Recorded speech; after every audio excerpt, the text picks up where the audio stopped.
In the middle of the solar system, a few hundred kilometers from the Earth's atmosphere, an unidentified flying object suddenly appears and begins to fall towards the planet. At the same time, while flying through the skies in his plane, pilot Glenn talks to his friend about a large fish he has recently caught, and almost loses control after trying to show the size of the creature. During the communication, the man begins to receive alerts on his radio, and discovers that there is unusual air traffic taking place in his location. Confused, Glenn begins to search for the aircraft and is shocked to see the UFO circling the area at high speed. Suddenly, the pilot realizes that the flying saucer is coming towards him, and makes a reflex maneuver, dodging so that he doesn't end up crashing. The problem is that the great height causes Glenn to lose control of his plane, which begins to fall rapidly, forcing him to use his backpack as a parachute so that he isn't wiped out in the explosion. Despite having suffered a major accident, the pilot manages to survive and lands in the middle of a large forest. Soon afterwards, the UFO appears flying over the area, while using one of its powerful searchlights to look for Glenn. During the search, the alien aircraft decides to look for the man on the ground, and begins to descend towards the forest.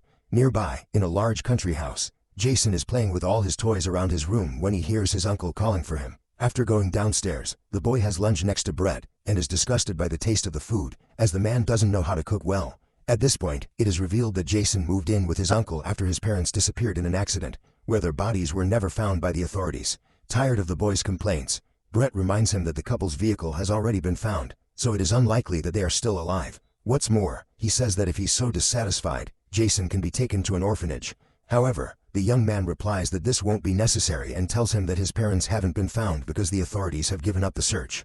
During the conversation, the boy looks at the necklace his mother used to wear, at which point Brett hears the news reporting on Glenn's disappearance. When he sees the footage of the alien aircraft flying over the forest, Jason says that none of it is real, because the probability of extraterrestrial beings existing is extremely low. Soon afterwards, the boy notices that the apparition took place at Camp Wells, the same place where he usually trains, and taking advantage of the subject, Brett reveals that he has decided to cancel the activity. Upon hearing this, Jason becomes enraged, but the man tells him that his decision has already been made, and explains that from now on, they will be living in the apartment in the city center, as he won't be able to afford all the expenses of the country house.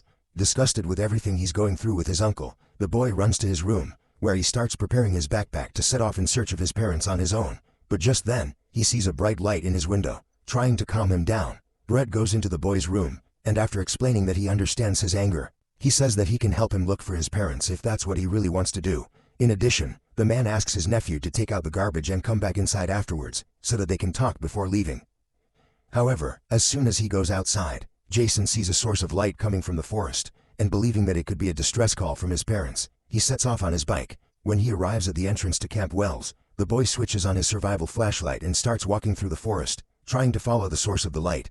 As soon as he gets close, Jason comes across Glenn stumbling around aimlessly, and soon afterwards, the pilot is surprised by an alien, who eliminates him with his gamma-ray gun. Panicked by what he has just witnessed, the boy begins to scream in desperation, attracting the attention of the creature, which begins to chase him. Quickly, Jason runs desperately through the forest while trying not to be hit by the alien, and even uses a zipline so that he can keep his distance from his pursuer. However, after colliding with a danger sign, the young man ends up being thrown towards the UFO and falls inside the ship. Furious, the alien sets out to capture Jason, but manages to close the door before he is attacked again. At that moment, the boy bumps into the aircraft's control panel, and soon afterwards, he comes across Lara, a girl who, like him, ended up in the UFO by accident. Thanks to the buttons pressed by Jason, the Flying Saucers program activates its time travel mode, and no matter how hard she tries to stop it from happening, the young girl can't do anything to cancel the command. The UFO then quickly takes to the skies and heads towards the Earth's atmosphere while the alien pilot watches the scene from the forest. After reaching space, the aircraft starts spinning at an absurd speed, generating a huge vortex that takes them back more than 65 million years, to the middle of the Cretaceous era. With the time travel completed, the UFO begins to descend towards Earth, and as soon as they approach the ground, Lara sees a huge mountain in front of them. Realizing that they are about to collide, the pair pull the rudder of the alien aircraft with all their might, managing to avoid the collision at the last second. Now that they have managed to stabilize the flying saucer's movement, the youngsters wait for a few minutes, until they finally land on top of one of the mountains in the region, where the ship activates its sphere mode. After recovering, Lara and Jason are surprised by Mia, the UFO's artificial intelligence assistant, and excited by everything he is discovering. The boy starts asking him dozens of questions. However, Lara tells him that it won't do any good, as the robot only answers basic questions that don't compromise the secrecy of its creator's technologies. Soon after, Mia explains that they have just traveled back to the Cretaceous period, and Jason gets extremely excited, rushing to the door so that he can get out and interact with the dinosaurs. Quickly, Lara stops her friend, saying that they mustn't open the aircraft door in any way, as they can't alter human history. Saddened to learn that he won't be able to do anything while they're there, Jason sits down on one of the seats and the girl asks Mia to activate the command to return to the present. The problem is that the time travel they've done has depleted the ship's energy, which will need 2 hours to recharge. Upon hearing this, Jason gets excited and tries to insist on going outside. Realizing that Lara won't allow him to leave, he gives up and begins to listen to Mia's explanation of time travel, where they use temporal and spatial distortions. At that moment, the assistant opens a viewfinder that shows the outside of the UFO, allowing the pair to see a large group of brachiosaurs walking around. However, after a few seconds observing the animals, the pair realize that they have started to run, and before they can react, they end up being hit by the dinosaur blast. Thanks to this, the ship begins to roll down the surface of the mountain, ending up just over the edge of the cliff. At the same time, Lara begins to hear heavy footsteps approaching, and when they activate the UFO's rear camera, the youngsters see a large Tyrannosaurus Rex, which is watching the metallic sphere curiously. The creature then lets out a powerful roar, and noticing that the aircraft has shown no reaction or sign of life, he decides to leave. The problem is that the predator's tail ends up hitting the sphere, causing the pair to fall dozens of meters and roll down the mountain. As soon as the alien vehicle stops moving again, Lara orders Jason to stop causing so much trouble, and says that from now on, they will stay there until Mia can take them back to the present. However, looking through the aircraft's viewfinder, the girl realizes that they are receiving much less solar energy at their current location, and the assistant reveals that they will need about a day to recharge the systems. Mia also says that part of the structure was damaged after the accident with the dinosaurs, and explains that although they are forbidden from altering history, the situation could get worse if they don't carry out the repairs. So the pair decide to go outside to inspect the hull, and the robotic assistant assures them that he will be able to fix it, as long as they find the amount of silver needed for the repair. Soon after, Mia climbs a few meters to scan the forest for rocks containing large quantities of silver. After finding a large source of the ore, the robot returns to the pair and reveals that the heap is located in a surface mine. The problem is that in order to get there, the group will have to walk the distance, which will take about half a day. Without wasting any time, the trio set off towards the great mountain, and halfway there, Jason tries to ask Mia various questions, but he refuses to reveal any information about his creators. What they don't realize is that they are being watched by a pair of velociraptors, and on hearing strange noises around them, Lara goes into a state of alert as soon as she asks Mia to use a scanner. The youngsters realize that they are about to be surrounded, and the robotic assistant tells them that they can try to flee towards the nearest river, which is about 300 meters away. At that moment, the pair look back, and when they see the velociraptor watching them, they panic and start running desperately. Seconds later, Jason sees the other dinosaur trying to surround them from the front, and shouts for Lara to make a sharp turn with him, causing the predators to run over each other. Thanks to this, the youngsters manage to keep their distance, but the animals don't give up and continue chasing their prey, which reaches the Great River. Jason then shouts for Mia to do something, and the assistant reveals that he can transform himself into a submarine to protect them. On hearing this, the boy begs the robot to do it immediately, and despite almost being wiped out by the velociraptors, the pair manage to reach the depths with Mia's help. Now that they are safe, the youngsters observe the bottom of the huge prehistoric river, without even imagining that they are being followed by a gigantic aquatic creature. In a panic, Lara shouts for Mia to do something, and the assistant quickly activates the submarine's thrusters, allowing the group to escape the predator's bite at the last moment. Soon afterwards, the youngsters come across a huge school of fish, at which point the assistant tells them that they are about to reach the surface. Back on dry land, Jason begins to notice that his friend doesn't seem to understand the slang he's using, and wonders if she really lives in the same century as him.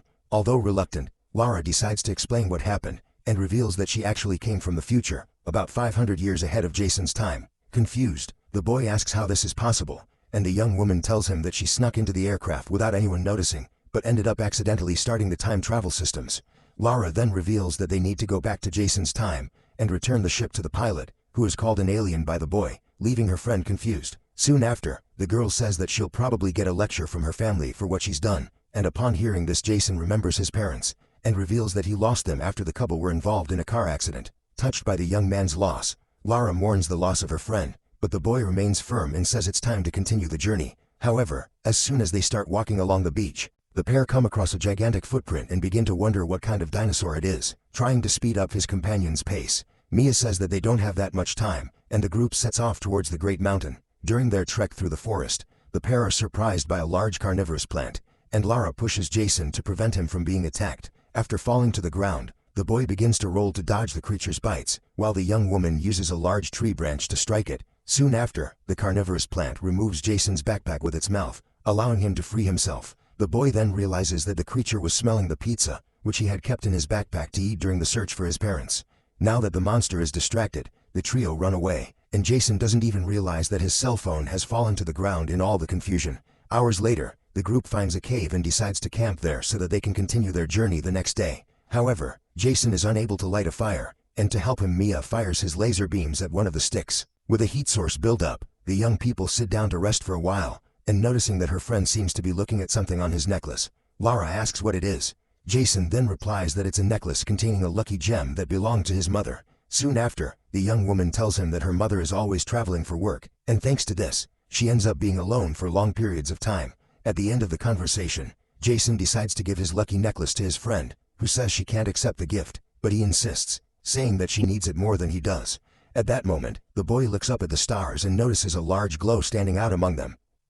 He says that a lot of meteorites seem to be circling the solar system at that time. What they don't realize is that it's actually the colossal meteor that wiped out all the dinosaurs in the past, and it's heading towards the planet at very high speed. At dawn, the brachiosaurs run in fear through the area, while being chased by the T-Rex, which is calmly walking towards them. Far away, the youngsters wake up inside the cave in panic when they encounter a group of giant varmints, who try to attack them. Furious with the invaders, Jason lunges at one of them and delivers a powerful blow to its head, causing the insect to spin in the air. Soon afterwards, the group of giant mods decides to retreat, and Lara is impressed that her friend has managed to save the group with his courage.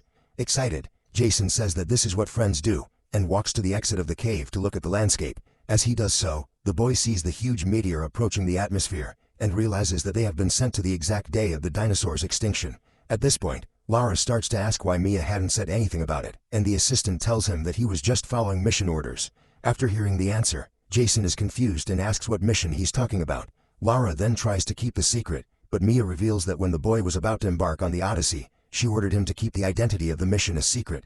Realizing that the assistant has just mentioned the name of the aircraft, Jason revolts, saying that his friend has been lying all this time and that he shouldn't have trusted her. Despite this, the boy tries to keep his mind focused on the escape plan, and asks how long they have until the impact. Mia explains that the meteor will hit the planet in about 50 minutes, and Jason realizes that they won't have enough time to repair the Odyssey and escape from the Cretaceous. However, the assistant says that he can bring the aircraft to the mountain, as the battery has accumulated enough energy after dawn. Without wasting any time, Jason orders Mia to bring the ship immediately, and sets off alone to collect the silver needed for the repair. At the same time, the assistant activates the Odyssey's automatic navigation mode, which sets off in the direction of the group. A few minutes later, Lara and Jason arrive at the top of the mountain together with the flying saucer, and noticing that the meteor has already entered the atmosphere, Mia uses his tools to carry out the repair. During the concert, a pterodactyl sees the group distracted and decides to head towards them to try and devour them. When she notices the predator and realizes that Jason will be surprised by it, Lara rushes to rescue her friend and shouts for Mia to open the door of the Odyssey. The assistant obeys his boss's order and, after finishing the repairs, enters the ship with the pair, who manage to escape from the pterodactyl at the last second. With the Odyssey ready to go, Lara starts up the time travel systems, and Jason starts chasing her around the cabin, ordering her to explain everything that's going on. The problem is that the aircraft is heading exactly in the direction of the meteor, and Mia explains that they can't change the escape route, as it's the fastest one possible, trying to prevent them from being eliminated. The young woman asks her friend to trust her. So the pair rush to handle the stick together and use all their strength to dodge the meteor at the last second, escaping the impact zone. However, the danger isn't over yet, and Lara shouts for Jason to pull the stick so that they can climb into the atmosphere. Despite the gigantic cloud of smoke that covers the skies all over the planet, the group manages to successfully escape from the Cretaceous, and they feel relieved as Mia starts the time shift once again. As soon as they reach the correct timeline, the trio descend to the surface of the Earth, at which point Jason realizes that his friend was never an invader, but the real pilot of the Odyssey. At that moment, the alien who had been chasing the boy opens the ship's doors, and before he can attack him, the boy is stopped by Lara, who says that this is none other than her mother. Concerned, the woman sets off to check the Odyssey's history, and claims that her daughter is grounded after everything she's done. Upon hearing this, Jason interrupts the woman, and as well as revealing that he is the real culprit behind the time travel to the Cretaceous, he tells her that the only reason Lara infiltrated the ship was so that she could be closer to her mother. The boy explains that he knows what it feels like not to have his parents around, and asks the pilot to spend more time with her daughter. Lara also says that she felt bad about never having contact with her mother, which is why she took such an unexpected step. Surprised by everything, the woman asks what happened to Jason's parents, and when she hears about the accident, she is extremely shocked. saying that she feels very sorry for him, realizing that she was mainly responsible for everything. The woman thanks the boy for everything he did to save her daughter. However, the pilot reveals that she will have to erase Jason's memories of that trip, because that is the only way they can guarantee the safety of the future. When he sees the gamma ray gun, the young man panics, but the woman tells him that it's just a memory rewind gun, which she used on Glenn for his own safety. Jason then manages to calm down, and despite being scared, he decides to trust the woman. After having his memory reversed, the boy wakes up in the middle of the forest next to Glenn, and they are both confused as to how they ended up there. On his way home, Jason comes across several police cars, and when he enters the place, the boy is reunited with his parents, who have finally been found by the police. Excited to have his family back, the young man asks where they were, and the couple say they were lost in the woods for 2 weeks after being thrown out of their vehicle in the accident. Finally, the policemen give Brett a lift back to his apartment, and while they are having dinner together after the reunion, Jason notices that his mother is wearing the necklace she had given him. The woman then reveals that she had a strange dream when she was unconscious after the accident, and explains that she saw a girl handing her the necklace while asking her to trust her. Upon hearing this, Jason remembers the name Lara, and despite being confused as to how they knew all this, the family goes about their evening as normal. Meanwhile, hundreds of years in the future, Lara and her mother are preparing for another trip to the Cretaceous, a moment in the timeline that the girl has learned to love after an incredible adventure with her great friend from the past. So what did you think of this movie? Leave it in the comments below. And if you liked the video, like and subscribe for more movie recaps. See you next time.